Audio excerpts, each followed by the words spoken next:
حامل القرآن.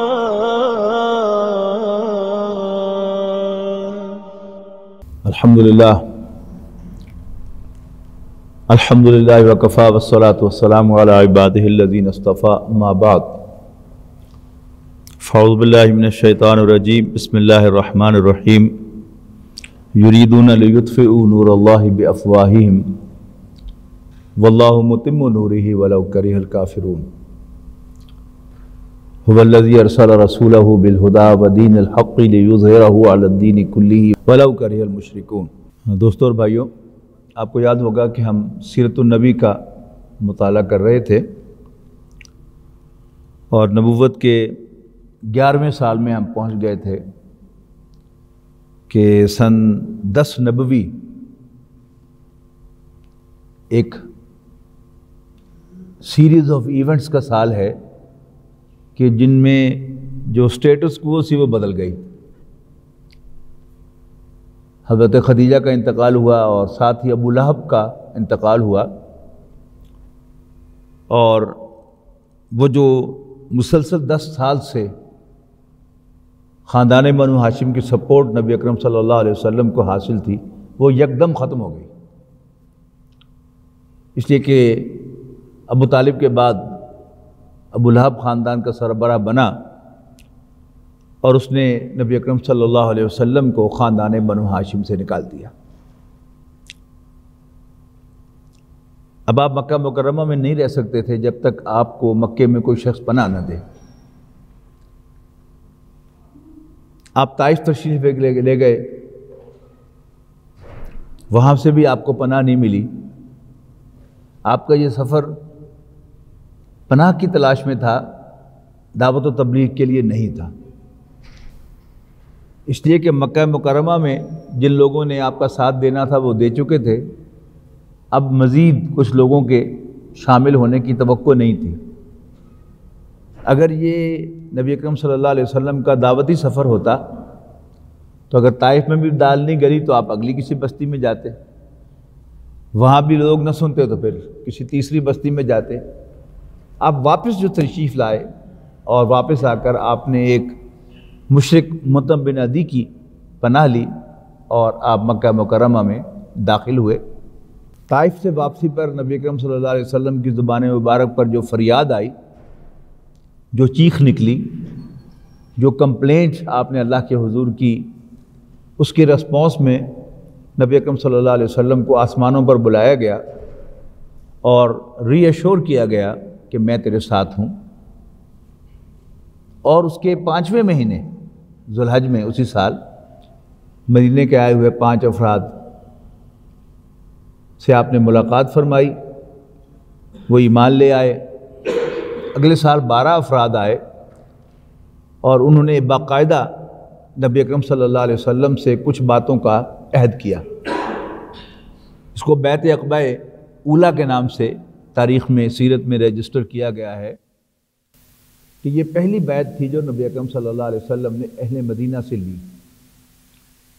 یہ بیعت کیا تھی کہ ہم اللہ کے ساتھ کسی کو شریک نہیں بنائیں گے، ہم بدکاری نہیں کریں گے، چوری نہیں کریں گے، اور کسی پر جھوٹی تہمت نہیں لگائیں گے، اور ہم اچھے کاموں میں آپ کی بات کی نافرمانی نہیں کریں گے.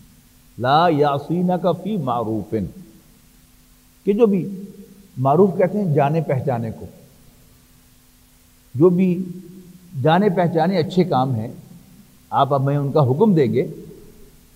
ایک ہوتا ہے مباحات کا دائرہ کہ یہ جائز ہے، ایک ہوتا ہے کہ یہ کرنا فرض ہے. تو جو بھی مباحات ہیں، اچھے کام ہیں، اگر آپ انہیں ہمیں ان کا حکم دے دیں گے تو ہم آپ کو مایوس نہیں کریں گے، آپ کی بات مانیں گے. ساتھ ہی وہ حضرت مصعب بن عمیر رضی اللہ تعالیٰ عنہ کو لے کر گئے کہ آپ ہم سے بہت فاصلے پر ہیں، روز روز آپ کی خدمت میں حاضر ہونا ہمارے لیے ممکن نہیں ہے، تو آپ ہمیں کوئی مدرس، کوئی معلم، کوئی مقری عطا فرما دیں کہ جو ہمیں مدینے میں بیٹھا قرآن مجید پڑھاتا رہے. تو نبی اکرم صلی اللہ علیہ وسلم نے حضرت مصعب بن عمیر رضی اللہ تعالیٰ عنہ کا انتخاب فرمایا اور ان کے ذریعے سے ان کو قرآن مجید پڑھانے کا بندوبست کیا۔ 1 سال تک حضرت مصعب بن عمیر نے وہاں پر قرآن مجید کی تعلیم دی اور وہ بڑی پروڈکٹیو ثابت ہوئی۔ میں نے پہلے بھی کئی دفعہ عرض کیا ہے کہ یہ جو مختلف خاندان ہیں خود پاکستان کے اندر آپ نوٹ کریں، ان میں سے کچھ مارشل ریسز کہلاتی ہیں، پٹھان، راجپوت، جاٹ، ڈوگر، یہ مارشل ریسز ہیں، لڑائی بھڑائی، اس میں ان کو لطف آتا ہے اور اس میں انگیج رہ کر یہ خوش ہوتے ہیں۔ ان کے مقابلے میں جو ہمارے کاشتکار ہیں، آرائی ہیں، یا جو ہمارے دکاندار ہیں یعنی شیخ ہیں، کاروباری حضرات، ان کا اصل کنسرن ان کا کھیت، ان کی فصل اور ان کا کاروبار ہوتا ہے۔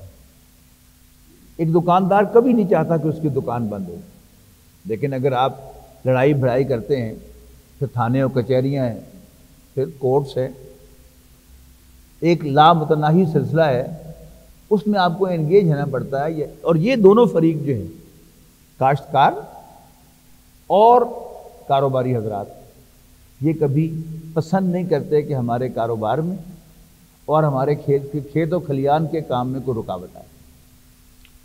مدینے کے لوگ کاشتکار تھے اور اس کا تانا بھی غزوہ بدر میں دیا تھا عتبہ بن ربیعہ نے مدینے والوں کو، اس کا ذکر بعد میں آئے گا۔ لیکن 1 سال قرآن مجید پڑھنے کے بعد یہ لوگ شیر بن گئے۔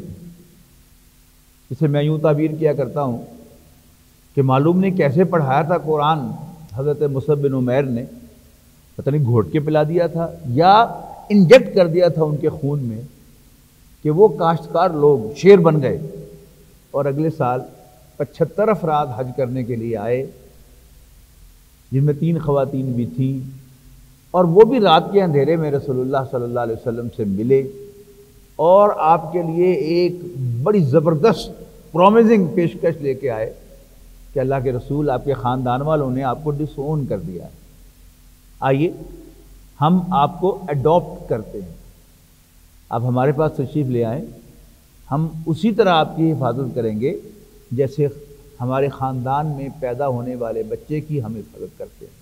اسی کو میں نے ایڈیپٹیشن سے تعبیر کیا ہے کہ انہوں نے نبی اکرم صلی اللہ علیہ وسلم کو اڈاپٹ کر لیا، نبی اکرم صلی اللہ علیہ وسلم کو متبنہ بنا لیا، اور معاہدہ ہو گیا کہ نبی اکرم صلی اللہ علیہ وسلم ان کے پاس تشریف لے جائیں گے۔ لیکن یوں ہی انہوں نے نبی اکرم صلی اللہ علیہ وسلم کو پیشکش کی کہ آپ ہمارے پاس آ جائیں، ہم آپ کی حفاظت کریں گے، تو گویا یہ جو ان کی حفاظت کی پیشکش تھی، یہ نبی اکرم صلی اللہ علیہ وسلم کے مشن میں شریک ہونا تھا۔ اور جب بھی کسی دشمن کو پناہ دی جاتی ہے تو جس کے مقابلے میں پناہ دی جاتی ہے وہ اس کو ہمیشہ اپنا دشمن سمجھتا ہے۔ دور جانے کی بات نہیں ہے کہ اسامہ بن لادن سعودی سٹیزن تھے بائی برتھ،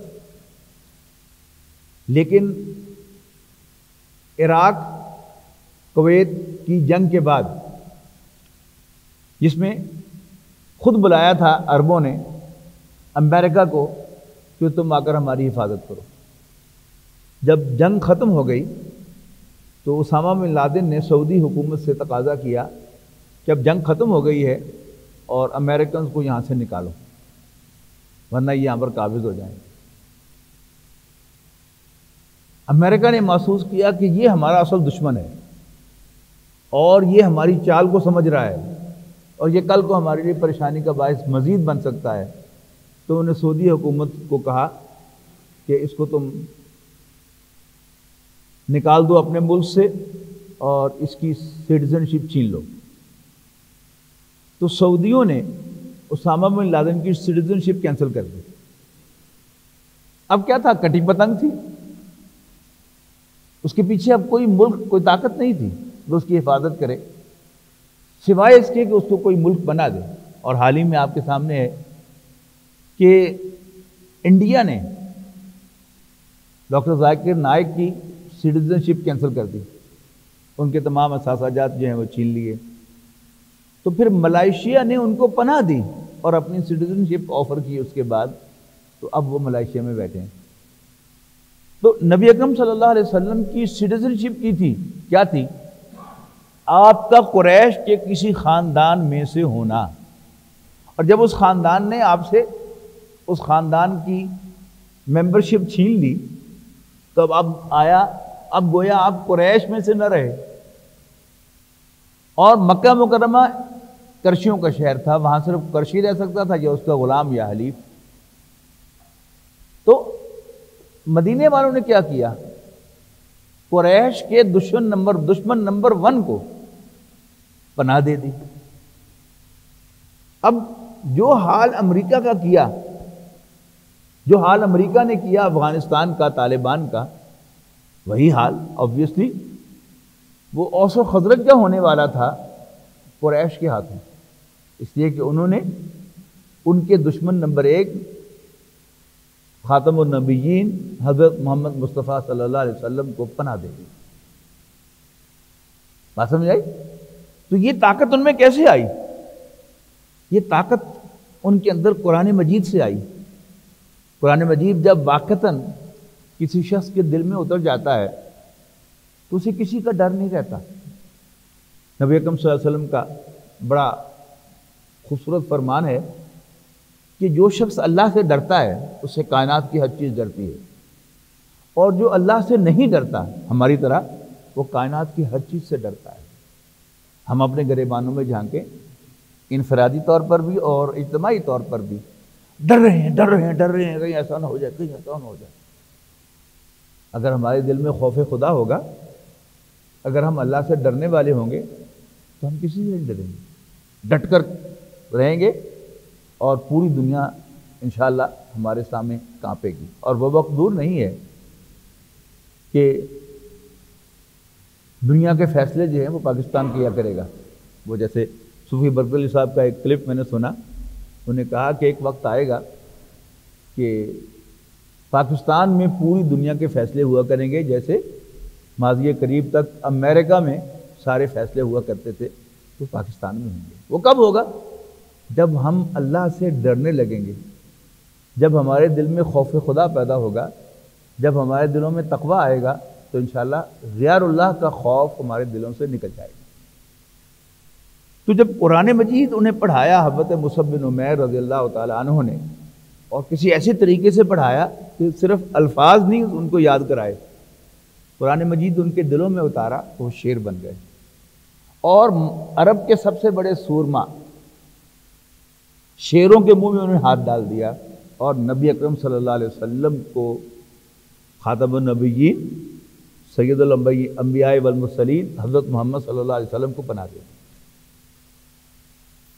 تو نبی اکرم صلی اللہ علیہ وسلم نے فوراً انہیں آرگنائز کیا، اگر تم میرے ساتھی ہو، میرے مشن میں شریک ہو رہے ہو، تو سب سے پہلا کام تمہیں یہ کرنا ہے، تمہیں سموتات کی عادت ڈالنی ہے۔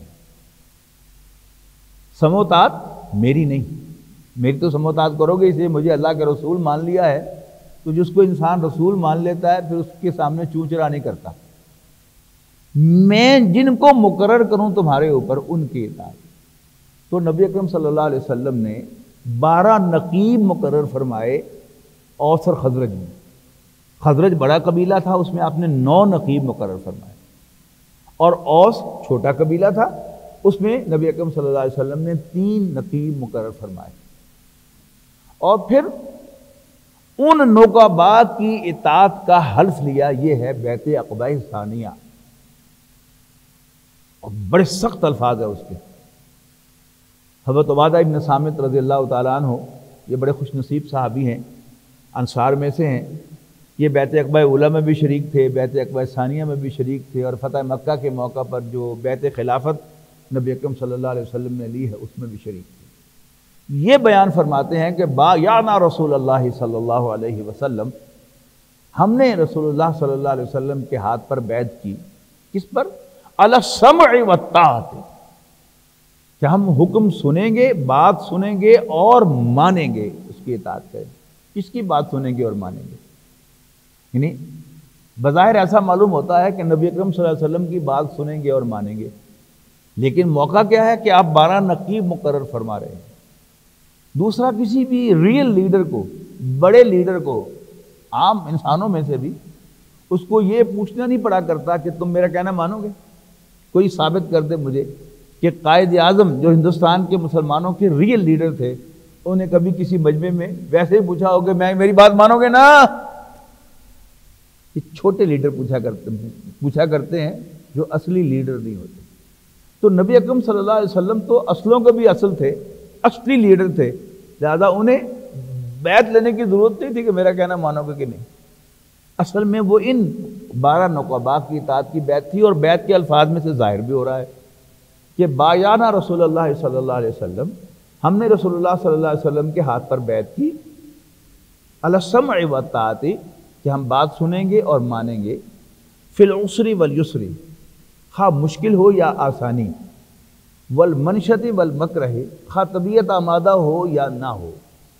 بعض اوقات کوئی حکم مشکل نہیں ہوتا لیکن کبھی اس کا موڈ نہیں ہوتا۔ مثال کے طور پر آپ سب صبح 8 بجے یا 9 بجے جو بھی مل کا ٹائم ہے اس میں آپ یہاں پہنچتے ہیں ڈیلی، تو کام مشکل تو نہ ہوا، لیکن اگر میاں صاحب آپ کو اتوار کو بھی بلا لیں تو پھر آنا تو پڑتا ہی ہے، لیکن بہرحال اس میں ذرا بوجھل گزرتا ہے، گراں گزرتا ہے طبیعت پر۔ جی اتوار چھٹی کا دن ہے، یہ تو آرام کا دن ہے، اور فیملی ڈے ہے وغیرہ وغیرہ۔ تو یہ کیا ہے؟ خواہ طبیعت آمادہ ہو یا نہ ہو۔ اور اس کے بعد کیا ہے؟ وَعَلَىٰ آثَرَةٍ عَلَيْنَا، خواہ ہم پر دوسروں کو ترجیح دی جائے۔ اللہ تعالیٰ نے انسان کو بڑا عجیب بنایا ہے کہ اس کی کسی بھی درجے میں کوئی حیثیت مان لی جائے تو شیطان اسے ہر وقت چٹکی کاٹتا رہتا ہے کہ تیرے ورگا کوئی نہیں جمیا، you are the best one. اور اگر پھر اس کے مقابلے میں کوئی اور اگر کھڑا ہو تو ذرا جرت والا ہوگا، ذرا کھل کر بات کہنے والا ہوگا تو وہ صاف کہہ دے گا کہ جی یہ میرے ساتھ زیادتی ہوئی ہے، ورنہ دل ہی دل میں اس کو مروڑ اٹھتے رہیں گے کہ میں چنگا بھلا سیانا بیانا تھا، مجھے چھوڑ کر دوسرے کو کیوں ترجیح دی گئی ہے۔ اور یہ ایک ایسا عجیب مرض ہے، میں تو کہا نا کہ جس کی کوئی حیثیت مان لی جائے، جس کی کچھ نہ حیثیت مانی گئی ہو، وہ بھی دل ہی دل میں سوچتا ہے کہ بندہ تو میں بڑا کم دس ہاں، پر لوکاں نے اس ہیرے دی قدر نہیں کی تھی۔ اس میں رسول اللہ صلی اللہ علیہ وسلم کا یہ الفاظ بیت میں رکھنا کہ وَعَلَىٰ أَثَرَةٍ عَلَيْنَا، خواہ ہم پر دوسروں کو ترجیح دی جائے، دل ہی دل میں تو آتا رہے گا کہ میں زیادہ کیپیبل تھا، تو بھئی پتہ نہیں حضور صلی اللہ علیہ وسلم کو کیا سوچی کہ مجھے چھوڑ کر اس کو نقیب بنا دیا ہے۔ تو انسان کی سوچ کیا ہے، اس کی فیلنگز کیا ہیں، اس کی نفسیات کیا ہے، خاتم النبیین حضرت محمد مصطفیٰ صلی اللہ علیہ وسلم سے بڑھ کر یہ کوئی نہیں جانتا۔ اگر اس میں کوئی شک ہے تو اس شک کو ذہن سے نکال دیں۔ یہ ہمارے ایمان کا تقاضا ہے کہ رسول اللہ صلی اللہ علیہ وسلم اللہ کے رسول تو تھے ہی، وہ سب سے زیادہ وائز مین تھے، سب سے زیادہ وائز مین، سب سے زیادہ سمجھدار تھے، سب سے زیادہ ذہین تھے، ان سے بہتر فیصلہ کسی کا نہیں ہو سکتا، لیکن شیطان پھر بھی نہیں چھوڑے گا۔ لہذا نبی اکرم صلی اللہ علیہ وسلم نے اس کو اس بیعت میں شامل کر لیا، وَعَلَىٰ أَثَرَةٍ عَلَيْنَا۔ اور یہاں سے بھی یہ ثابت ہوا کہ یہ نقباء کی اطاعت کی بیعت تھی، رسول اللہ صلی اللہ علیہ وسلم کی اطاعت کی بیعت نہیں تھی، کہ نبی اکرم صلی اللہ علیہ وسلم کو اللہ کا رسول مان لینے کے بعد اگر کسی کے دل میں یہ خیال بھی پیدا ہو گیا کہ میں خاتم النبیین صلی اللہ علیہ وسلم سے بہتر ہوں، تو اور کچھ ہو یا نہ ہو، ایمان تو فوراً نکل کے چلا گیا۔ تو ایمان کا تقاضا ہے کہ حضور صلی اللہ علیہ وسلم کو سب سے عظیم، سب سے وائز، سب سے سمجھدار، سب سے بڑا مانا جائے۔ تو یہ جو بیعت آپ لے رہے ہیں یہ نقباء کی اطاعت کی بیعت ہے۔ مزید فرمایا وَعَلَىٰ أَلَّا نُنَازِعَ الْأَمْرَ أَهْلَهُ، اور یہ کہ جو فیصلہ کرنے کے اہل ہوں گے، ذمہ دار ہوں گے، جن کے ذمے فیصلہ کرنا ہوگا، ہم ان سے جھگڑا نہیں کریں گے۔ آرگنائزیشن اسی کا نام ہے، یعنی آپ سب جو ہیں وہ ایک ہی ادارے کے اندر ملازم ہیں، لیکن آپ میں سے ایک باس ہے، ایک سبارڈینیٹ ہے، ایک باس ہے، ایک سبارڈینیٹ ہے، پھر وہ کسی اور کا سبارڈینیٹ ہے، پھر کسی اور کا سبارڈینیٹ ہے۔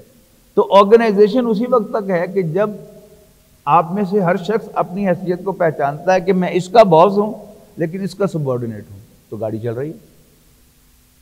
تو وَعَلَىٰ اللَّهِ نُنَازِعَ الْأَمْرَ أَهْلَهُ، اور یہ کہ ہم جو بھی فیصلہ کرنے کے اہل ہوں گے ہم ان سے جھگڑا نہیں کریں گے۔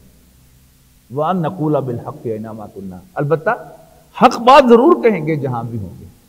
یعنی سبارڈینیٹ ہونے کا مطلب یہ نہیں ہے کہ آپ اپنی رائے نہیں دیں گے، آپ اپنا مشورہ نہیں دیں گے، حق بات کہیں گے لیکن کہنا باس کا مانیں گے۔ اور یہی ہوتا ہے، یعنی سروسز کے اندر جو سروس رولز ہوتے ہیں، پہلا رول کیا ہوتا ہے؟ باس از آلویز رائٹ، اور دوسرا رول اگر اختلاف ہو تو refer to the first rule again, boss is always right. تو آرگنائزیشن اسی چیز کا نام ہے کہ آپ بات کہیں لیکن کہنا مانیں جو بھی ذمہ دار ہے اس کا۔ تو یہ بیعت نبی اکرم صلی اللہ علیہ وسلم نے لی اس موقع پر، اور اس کے 2.5 مہینے کے بعد نبی اکرم صلی اللہ علیہ وسلم، بلکہ 3 مہینے کے بعد کہنا چاہیے کہ ربیع الاول میں آپ نے ہجرت فرمائی ہے، اور حج جو ہے وہ 12-13 تاریخ کو ختم ہو جاتا ہے۔ حج کے دنوں میں یہ بیعت ہوئی تو اس کے 3 ماہ کے بعد نبی اکرم صلی اللہ علیہ وسلم مدینہ منورہ تشریف لے آئے۔ مدینہ منورہ آپ کی تشریف آوری بڑی ایمان افروز ہے کہ جس طرح جس شان کے ساتھ نبی اکرم صلی اللہ علیہ وسلم، یعنی درویشانہ شان کے ساتھ نبی اکرم صلی اللہ علیہ وسلم داخل ہوئے، کوئی تکبر نہیں تھا، سارا مدینہ جشن منا رہا تھا، لیکن نبی اکرم صلی اللہ علیہ وسلم میں رائی کے دانے کے برابر بھی کوئی تکبر کا شائبہ نظر نہیں آتا۔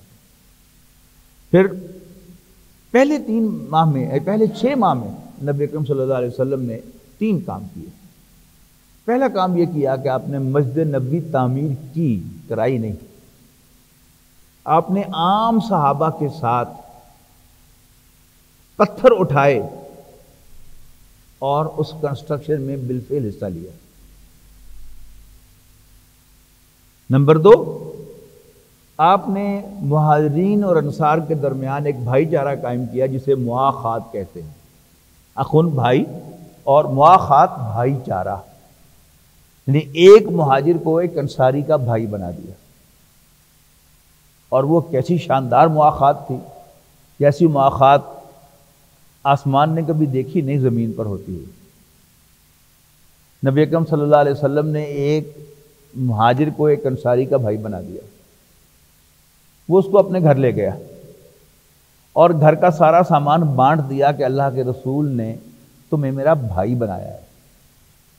گھر بانٹ دیے، سامان بانٹ دیا، اور ایک انصاری صحابی نے تو حد کر دی، اس کی 2 بیویاں تھیں، گھر گیا، پردے کے احکام ابھی آئے نہیں تھے، اس نے کہا کہ اللہ کے رسول نے تمہیں میرا بھائی بنایا ہے، میری 2 بیویاں ہیں، اور مجھے یہ بات برداشت نہیں ہے کہ میں 2 بیویوں کے ساتھ رہوں، اور اللہ کے رسول نے تمہیں میرا بھائی بنایا ہے اور تم ایک سنگل شخص کی حیثیت سے زندگی گزارو، لہٰذا یہ میری 2 بیویاں ہیں، تمہیں کون سی پسند ہے کہ میں اسے طلاق دے دوں اور تم اس سے نکاح کر لو اور پھر ہم برابری کے ساتھ زندگی بسر کریں، اللہ کے رسول نے تمہیں میرا بھائی بنایا۔ یعنی انبلیویبل جو چیزیں ہیں وہاں اس مواخات میں ہوئی ہیں۔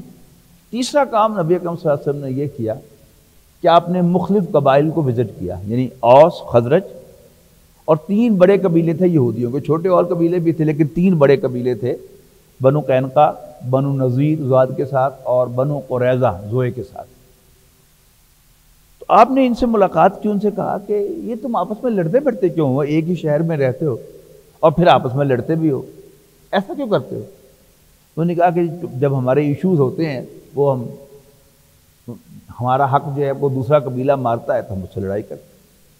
تو نبی صلی اللہ علیہ وسلم نے سجیسٹ کیا انہیں کہ تم اپنے ایشوز کے ملٹری سلوشن کی بجائے پولیٹیکل سلوشن ڈھونڈا کرو۔ یعنی ملٹری سلوشن کا مطلب کیا ہے کہ لڑ کے اپنا حق مانگنا، اور پولیٹیکل سولوشن کیا ہے کہ میز پہ بیٹھ کے گفت و شنید سے مسئلہ حل کرنا. تو وہ کہتے کہ ہاں بات تو آپ کی ٹھیک ہے، لیکن اگر مسئلہ کوئی فریق نہ مانے تو پھر اپنے میں سے کسی شخص کو مقرر کر لو جس پر تم سب کا اعتماد ہو کہ تم اس کی بات مان لو. تو یہاں یہودیوں سے شاید تاریخ کی سب سے بڑی غلطی ہو گئی آن دیئر پارٹ کہ انہوں نے کہا کہ بس پھر ہم آپ ہی کو مانتے ہیں جج. تو یوں نبی اکرم صلی اللہ علیہ وسلم مدینے کی اس ریاست کے کانسٹیٹیوشنل ہیڈ بن گئے. جیسے صدر ہوتا ہے نا، کہ اس معاہدے میں کیا تھا کہ ہر قبیلہ انٹرنلی اٹونومس ہوگا، یعنی ایک قبیلہ کسی دوسرے کے معاملے میں دخل نہیں دے سکے گا، نمبر ایک. نمبر دو، جو انٹر ٹرائب ایشوز ہوں گے وہ ٹیبل پر بیٹھ کر ان پر گفتگو کی جائے گی، لڑ کر ان کو حل کرنے کی کوشش کی جائے گی. نمبر تین، اگر وہ ٹیبل پر بیٹھ کر پولیٹیکلی اس کو ریزالو نہ کر سکیں ایشو کو، تو پھر خاتم النبیین حضرت محمد مصطفیٰ صلی اللہ علیہ وسلم کا فیصلہ، یعنی وہ تو یوں کہیں گے نا محمد بن عبداللہ جو اللہ کے رسول کی حیثیت سے یہاں آئے ہیں، ان کا فیصلہ آخری ہوگا.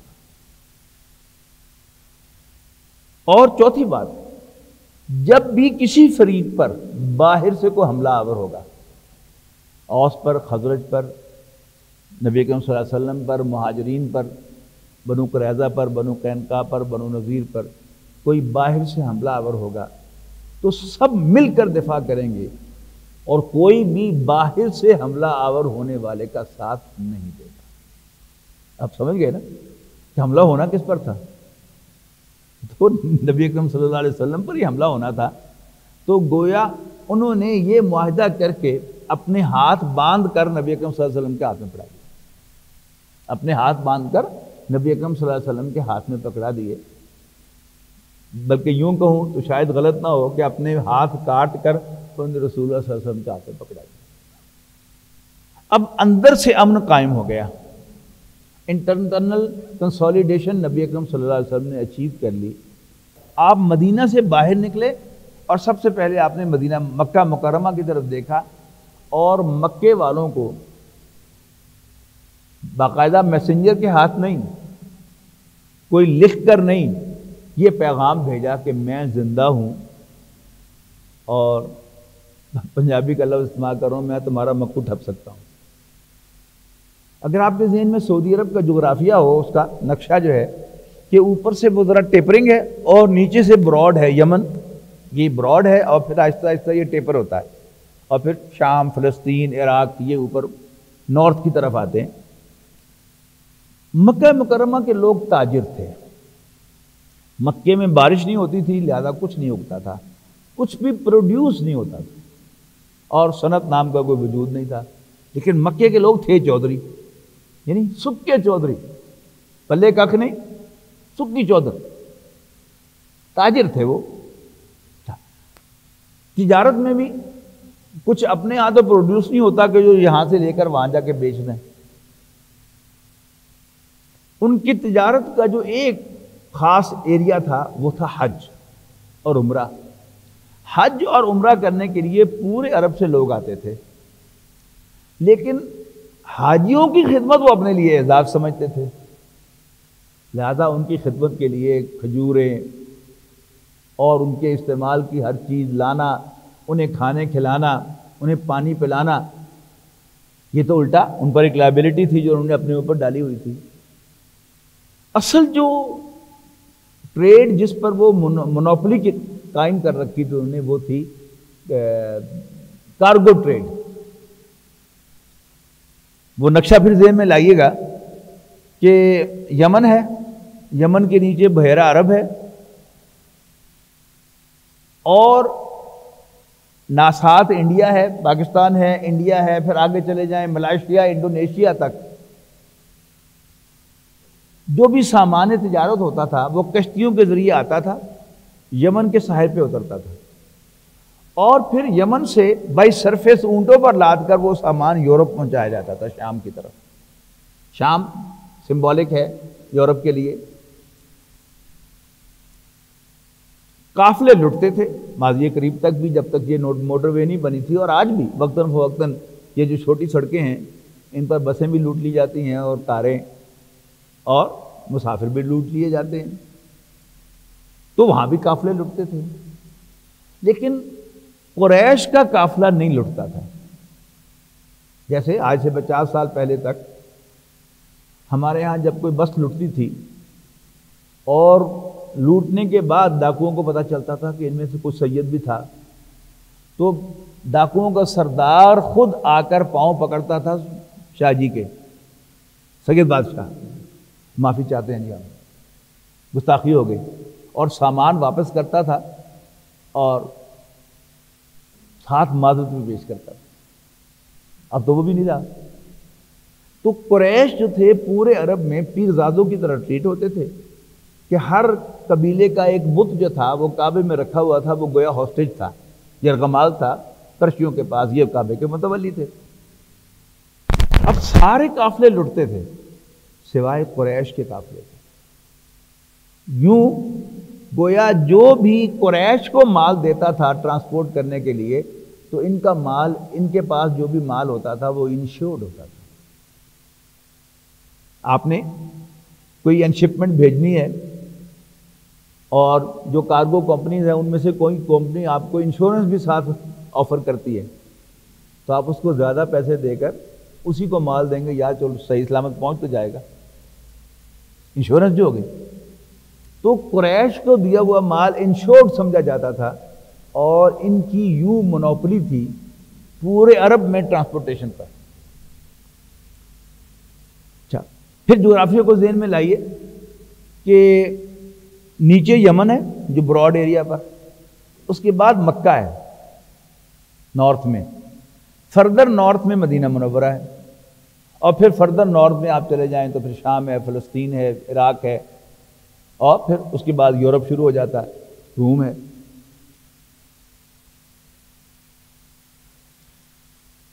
قریش کے تجارتی قافلے مدینہ منورہ کے دائیں یا بائیں جانب سے گزرتے تھے، اس کے مشرق سے یا مغرب سے۔ نبی اکرم صلی اللہ علیہ وسلم نے ان شاہراہوں پر اپنے مسلح آدمی کھڑے کیے ٹو ٹیل قریش کہ میں تمہاری معاشی ناکہ بندی کر سکتا ہوں، تمہاری شاہراہ جو ہے وہ میرے ہاتھ میں ہے، میں جب چاہوں دبا دوں۔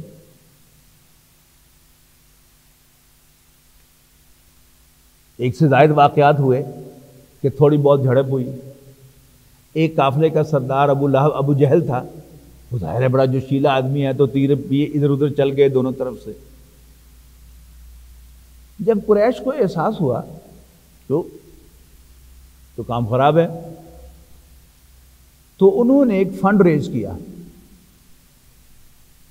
مسلمان مہاجرین جو سامان وہاں چھوڑ کے آئے تھے وہ لوٹ لیا، اور اسے بھی بیچ کر اس فنڈ میں شامل کی رقم، ایک بہت بڑا قافلہ ترتیب دیا۔ ابو سفیان کو اس قافلے کا سالار بنایا اور شام کی طرف اس قافلے کو روانہ کیا، اس انڈرسٹینڈنگ کے ساتھ کہ اس تجارتی سفر سے جو فائدہ ہوگا اس کو محمد صلی اللہ علیہ وسلم اور ان کے ساتھیوں کو کرش کرنے کے لیے معاذ اللہ ہم استعمال کریں۔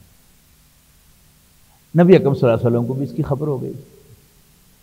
یہ میں نہیں سمجھ سکا کہ اس وقت یہ مخبری کی صورتیں کیا تھی، لیکن بہرحال یہ تو ضرور ثابت ہوتا ہے کہ ادھر کی خبر ادھر، ادھر کی خبر ادھر پہنچتی تھی۔ بہرحال رسول اللہ صلی اللہ علیہ وسلم کو خبر ہوئی، اور چونکہ یہ قافلہ آپ کے خلاف ہی ترتیب دیا گیا تھا تو آپ کو اخلاقاً پورا حق حاصل تھا کہ آپ اس قافلے کو روک لیتے۔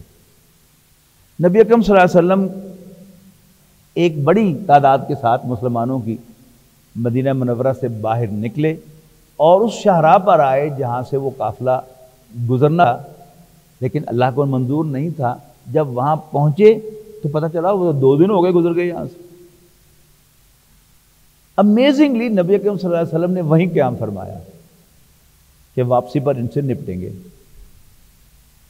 اور ابو سفیان کو بھی اندازہ ہو گیا۔ پھر میں عرض کروں گا کہ کیسے ہوتی تھی یہ کمیونیکیشن، آئی ڈونٹ نو، لیکن ابو سفیان کو پتہ چل گیا کہ محمد نے صلی اللہ علیہ وسلم میرا پیچھا کیا ہے، اور وہ شام میں اپنے سٹے کے دوران بڑے ویجیلنٹ رہے۔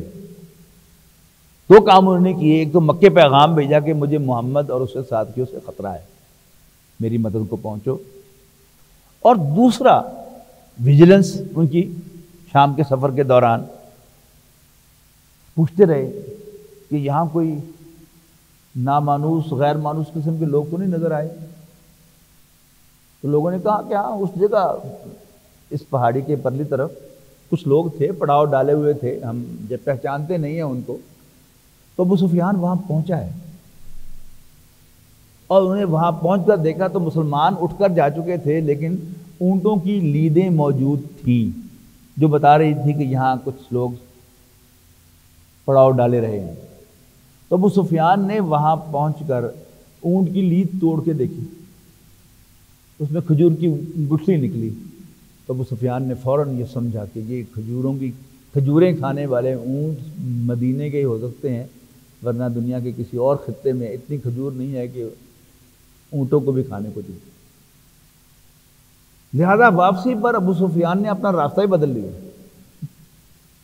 کہ محمد نے صلی اللہ علیہ وسلم نہ میرے قافلے کا پیچھا کیا ہے بلکہ واپسی پر بھی میرے منتظر ہوں گے، اور یہ مخبری کرنے والے ہیں جو پہلے بتائیں گے کہ ہم یہاں سے چل پڑے ہیں، یہاں پہنچ گئے ہیں، وغیرہ وغیرہ۔ تو انہوں نے راستہ بدلا اور مکے پہنچ گئے۔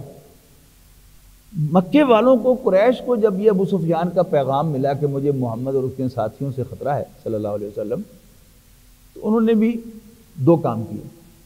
ایک تو ابو سفیان کو مزید تیر انداز بھیج دیے قافلے کی حفاظت کے لیے، اور دوسرا اچھا محمد کی یہ جرأت صلی اللہ علیہ وسلم، 1000 کا لشکر تیار ہو گیا حضور صلی اللہ علیہ وسلم سے لڑنے کے لیے۔ یہی وہ 1000 ہیں جو بعد میں پھر غزوہ بدر میں جا کر رسول اللہ صلی اللہ علیہ وسلم کے 313 ساتھیوں کے ساتھ انگیج ہوئے ہیں۔ تو یہ 1000 کا لشکر آ گیا نکل کے۔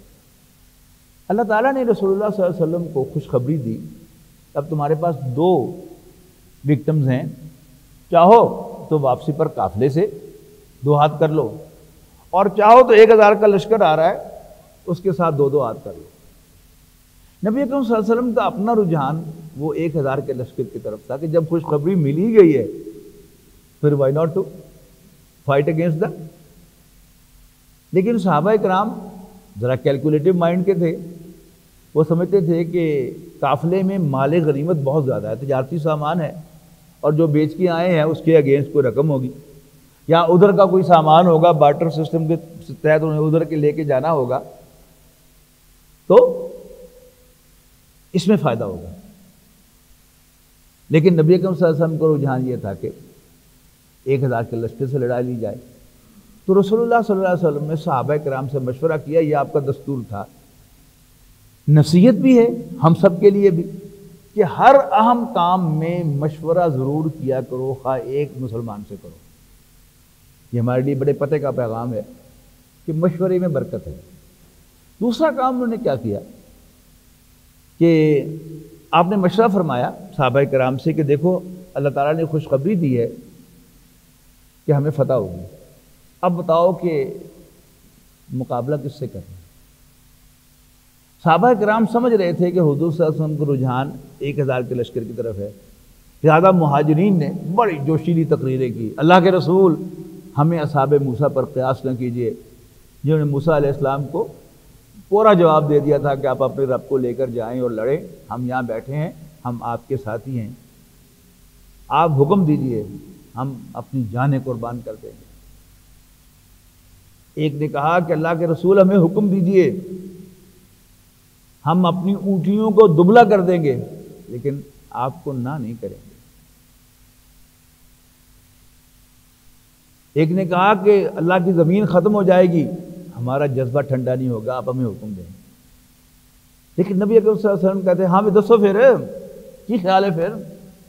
تو انصار کو سٹرائک ہوا، تو ایک انصاری جو اوس اور خزرج میں سے کسی ایک قبیلے کے سردار کھڑے ہوئے کہ یا رسول اللہ کأنہ کا تعنینا، اللہ کے رسول ایسا معلوم ہوتا ہے کہ یو مین اس، تو سنیے انا آمنا بکا وصدقناک۔ بھول جائیے کہ بیعت عقبہ ثانیہ میں کیا طے ہوا تھا، جب بھی کوئی باہر سے حملہ آور ہوگا تو ہم آپ کی مدد کریں گے۔ بھول جائیے اس بات کو، ہم آپ پر ایمان لا چکے ہیں اور آپ کو سچا رسول تسلیم کر چکے ہیں۔ بھول جائیے معاہدوں کو، اب ہمیں حکم دیجیے what to do، ہم آپ کے ساتھ۔ تو رسول اللہ صلی اللہ علیہ وسلم کا چہرہ خوشی سے تمتما اٹھا اور آپ نے اعلان فرمایا کہ ہم 1000 کے لشکر سے جنگ کریں۔ ادھر دو کام اور ہوئے کہ انہی جو مہمیں آپ نے روانہ فرمائیں، اس کا ایک کام تو یہ تھا نا کہ قریش کو اپنی پریزنس کا احساس دلانا۔ دوسرا کام یہ تھا کہ مختلف قبائل کو جا کر رسول اللہ صلی اللہ علیہ وسلم کی طرف سے خیر سگالی کا پیغام دینا اور یہ کہنا کہ تم میرے الائز بن جاؤ۔ اگر کوئی قبیلہ کہتا کہ نہیں، آپ کی دشمنی قریش کے ساتھ ہے، آپ نیک لوگ ہیں، شریف لوگ ہیں، آپ کی عزت کرتے ہیں ہم، لیکن چونکہ آپ کی دشمنی قریش کے ساتھ ہے، قریش کو آفینڈ کرنا ہم افورڈ نہیں کر سکتے۔ اور یہ بھی ہمارے سامنے کی مثال ہے کہ امریکہ نے ایران کو اپنا دشمن ڈکلیئر کیا ہوا تھا یا نہیں تھا، دیٹس اے سیپریٹ ایشو، لیکن دکھایا ہوا تھا کہ میرا دشمن ہے۔ اور اس نے آپ کو گیس پائپ لائن کا معاہدہ بھی نہیں کرنے دیا۔ ہوا ہے نا کیسے، ابھی چند ہی سال کی بات۔ تو پھر انہی مہموں میں ایک مہم تھی بہت عجیب کہ نبی اکرم صلی اللہ علیہ وسلم نے ایک صحابی کو ایک خط دیا سیلڈ، اور ان کو 7 بندے دیے ساتھ کہ جاؤ ان بندوں کو لے جاؤ اور 2 دن کا فلاں ڈائریکشن میں سفر کر کے 2 دن کے بعد میرا خط کھول کر پڑھنا۔ اس صحابی نے کمپلائنس کی، 2 دن کے بعد وہ خط کھول کے پڑھا تو اس میں لکھا تھا کہ نخلا کی وادی میں چلے جاؤ۔ نخلا کہاں ہے؟ طائف کے قریب۔ طائف کہاں ہے؟ مکہ مکرمہ سے 50 میل دور۔ کہاں مدینہ اور کہاں مکہ؟ طائف۔ وہاں چلے جاؤ، قریش کی نقل و حرکت کو نوٹ کرو اور مجھے اپ ڈیٹ کرتے رہو۔ اچھا، اب مسلمانوں کے حضور صلی اللہ علیہ وسلم کے اس نمائندے نے جس کو وہ خط دیا تھا وہ پڑھا اور پڑھ کر سنایا صحابہ کرام کو کہ بھئی اللہ کے رسول نے مجھے حکم دے دیا ہے کہ وہاں چلے جاؤ، میں تو جاؤں گا، لیکن چونکہ اللہ کے رسول نے تمہیں میری کمانڈ میں دیا ہے، میں تمہیں آزاد کرتا ہوں کہ اس مشکل مہم میں میرا ساتھ دینا چاہتے ہو تو کم آؤ، ورنہ یو کین گو بیک۔ ان سب نے کہا کہ ہم آپ کے ساتھ ہیں۔ اب نخلا کی وادی میں پہنچ گئے، وہاں ایک قافلہ جو ہے قریش کا وہ آ رہا تھا ادھر سے، اور اس میں کشمش اور چمڑے کا سامان تھا، یعنی ایک بڑا ایکسپینسو دونوں آئٹم تھے اس کے اندر۔ اب مسلمانوں میں آپ سے مشورہ اور صرف 4 آدمی تھے اس کے ساتھ۔ اب یہ 8 حضرات نے مشورہ کیا کہ بھی کیا کرنا چاہیے۔ ہم تو ان سے لڑ نہیں سکتے، آج تو رجب کی آخری تاریخ ہے اور رجب حرمت والا مہینہ ہے، ان کے پیچھے پیچھے چلتے ہیں تو جو ہی سورج غروب ہوگا اگلی تاریخ چڑھے گی، حرمت والا مہینہ ختم ہو جائے گا تو ہم ان پر حملہ کر لیں گے۔ خیال کو ہو پھر تو حدود حرم میں داخل ہو جائیں گے، ہم پھر نہیں لڑ سکتے۔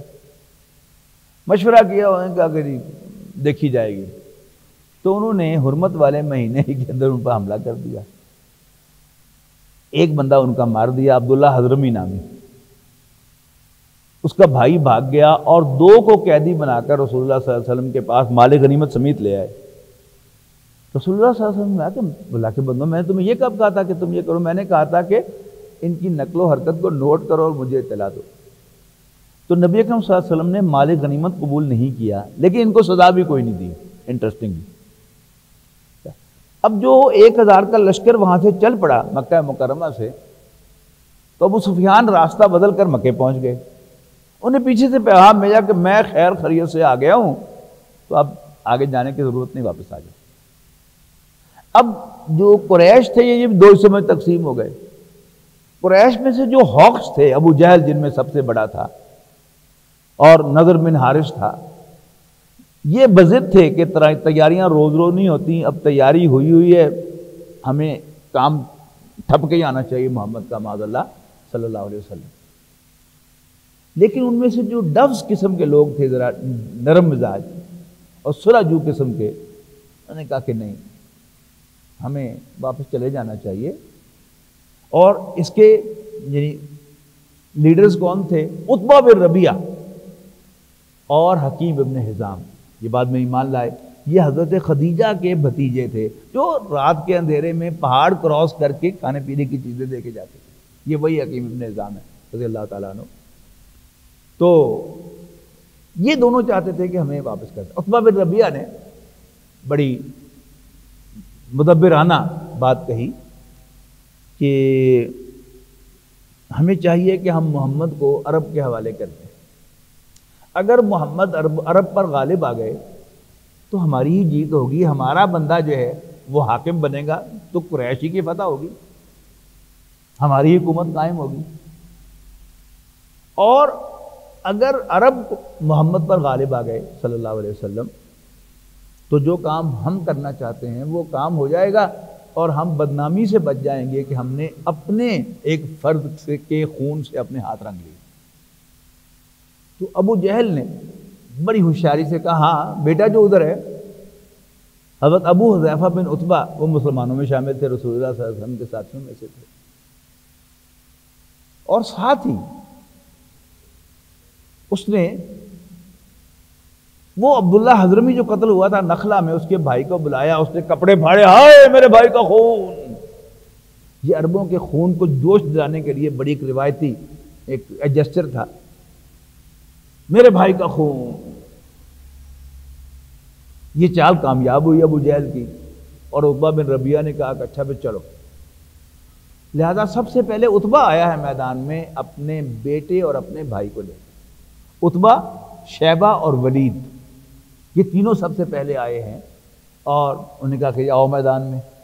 تو ادھر سے حضرت ابو حذیفہ بن عتبہ آ گئے، رسول اللہ صلی اللہ علیہ وسلم واپس بلائے، چلو باپ کے سامنے نہیں کھڑے ہونا جائے. پھر 3 انصاری صحابی آ گئے. عتبہ نے کہا پہلے تعارف کرواؤ تو ہو آر یو؟ تو انہوں نے بتایا کہ ہم فلاں بن فلاں، فلاں بن فلاں، فلاں بن فلاں یثرب کے رہنے والے ہیں، اوس اور خزرج میں سے ہیں. انہوں نے کہا محمد صلی اللہ علیہ وسلم ان کاشتکاروں سے لڑا کر ہماری بےزتی نہ کرو، ہماری بےزتی نہ کراؤ، ہماری ٹکر کے لوگ نکالو. تو پھر حضرت حمزہ، حضرت علی اور ایک اور صحابی میدان میں آئے ہیں، اور پھر 1 بائی 1 انہوں نے اپنے مخالف کو واصل جہنم کیا ہے. اور پھر عام جنگ ہوئی ہے، اور پھر دیکھتے ہی دیکھتے اللہ تعالیٰ نے بڑی مثالی فتح نبی اکرم صلی اللہ علیہ وسلم کو عطا فرمائی ہے. 70 سردار قریش کے وہ واصل جہنم ہوئے ہیں، 70 قیدی بنا لیے ہیں مسلمانوں نے، اور اللہ تعالیٰ کی خصوصی مدد سے یہ فتح ہوئی ہے. تو یہ غزوہ بدر ہے. ادھر مسلمانوں کے 13 افراد جو تھے وہ میدان جنگ میں شہید ہوئے، اور ایک واپس جاتے ہوئے شہید ہے. کل 14 شہادتیں ہوئیں، اور قریش کے 70 سردار مارے گئے، اور وہ بڑے بڑے سردار تھے سارے. یعنی بڑے سرداروں میں سے صرف ابو سفیان بچ گیا تھا کہ وہ اس تجارتی سفر میں تھا، اور ابو لہب اس لیے نہیں یہاں قتل ہوا کہ وہ آیا ہی نہیں تھا، ڈرپوک آدمی تھا، بزدل آدمی تھا. اس نے اپنے جگہ کرائے کے 2 بندے بھیجے ہوئے. اور پھر ابو سفیان اس خاندان کا جس کے قریش کے سربراہ بنے ہیں. تو یہاں تک سیرت کا مطالعہ مکمل ہو گیا. انشاءاللہ کوشش کریں گے کہ اگلی مرتبہ ہم سیرت کا مطالعہ مکمل کر لیں، اور پھر انشاءاللہ درس قرآن کا سلسلہ جاری ہوگا. آخر دعوانا الحمدللہ رب العالمین. بہت شکریہ. قرآن کو ماننا جیسا کہ ماننے کا حق ہے، یعنی اس کے کلام اللہ ہونے پر یقین ہو جانا. اس یقین کے درجے میں جب بات آئے گی تو پھر یہ ہے کہ گاڑی چل پڑے گی، اگلے حقوق خود بخود ادا ہو گئے.